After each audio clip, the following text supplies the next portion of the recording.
कुछ ही टाइम पहले Donald Trump ने कहा था कि ईरान को 1 हफ्ते की छूट देता हूं खमनई के जनाजे के लिए, और ईरान उसी छूट के बीच में 3 शिप्स पे अटैक कर देता है, वो शिप्स जो स्ट्रेट ऑफ हॉर्मुज से गुजर रहे थे। इसके जवाब में अमेरिका ने कुछ ही देर बाद ईरान पे वापस रिटेलिएटरी अटैक करता है, और इसके साथ ही जो ईरान और यूएस की डील हुई थी उसमें सबसे बड़ी जो कंसेशन यूएस ने ईरान को दी थी ऑयल को लेके, वो उसने वापस ले ली। तो वीडियो में लास्ट तक बने रहिएगा। आइए जानते हैं क्या है पूरा डिटेल्स। तो 3 टैंकर्स स्ट्रेट ऑफ हॉर्मुज में एक ही दिन में हिट हुए। पहला अल रिकायत, ये कतर का एलएनजी कैरियर था। दूसरा एक ऑयल सुपर टैंकर। तीसरा एक और टैंकर जो ओमान के पास से गुजर रहा था। अब जो रिपोर्ट्स के मुताबिक जो एलएनजी कैरियर थी वो इतनी बुरी तरीके से हिट हुई कि वो एक्सप्लोजन के कगार पर पहुंच गई। ये अप्रैल के बाद एक ही दिन में सबसे ज्यादा अटैक होने वाला दिन था। तो अब मैं आपको बताता हूँ कि एग्जैक्टली ईरान क्या करना चाह रहा है। तो देखिए, डील में डिसाइड हुआ था कि हॉर्मुज फ्रीली ओपन रहेगी बिना किसी टोल के,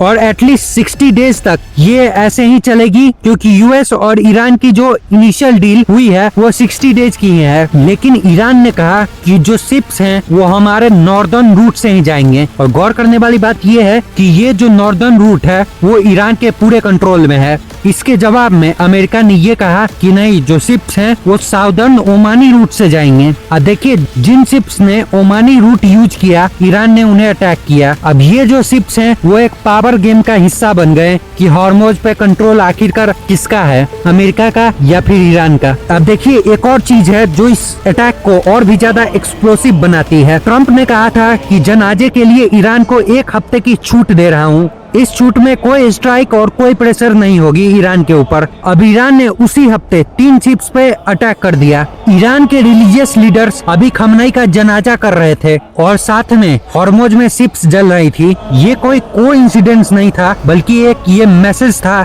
अमेरिका को और पूरे दुनिया को। और इस बात का अमेरिका ने तुरंत जवाब दिया, और यूएस के जो ट्रेजरी डिपार्टमेंट है उन्होंने ईरान की जो 60 डे की ऑयल लाइसेंस थी उसे इमीडिएट इफेक्ट से रिवोक कर दिया। ये वही लाइसेंस थी जो जून 17 को डील में शामिल थी, और इस लाइसेंस में ईरान को परमिशन मिली थी कि वो बिना किसी रिस्ट्रिक्शन के अपनी ऑयल को बेच सकता है। अब यूएस ऑफिशियल्स ने ये कहा है कि ईरान अब जो अपनी ऑयल को बेचकर जो बेनिफिट उठा रहा था वो अब तभी उठा पाएगा जब उनकी बिहेवियर सही हो जाएंगे। जो ईरान ने एक्शन लिया था वो टोटली अनएक्सेप्टेबल था, और अगर फ्यूचर में ऐसा वो फिर करता है तो ईरान को कॉन्सिक्वेंसेस भुगतने पड़ेंगे। साथ ही लाइसेंस रिवोक करने के अलावा यूएस ने एक जबरदस्त रिटेलिएटरी अटैक किया ईरान के ऊपर। उनके डिफेंस सिस्टम, उनके ऑफेंस सिस्टम दोनों को टारगेट किया यूएस ने। अब ईरान के एंड से ये स्टेटमेंट आई है कि यूएस ने एमओयू को वायलेट किया है और वो जिम्मेदार है। दोनों एक दूसरे को जिम्मेदार ठहरा रहे हैं।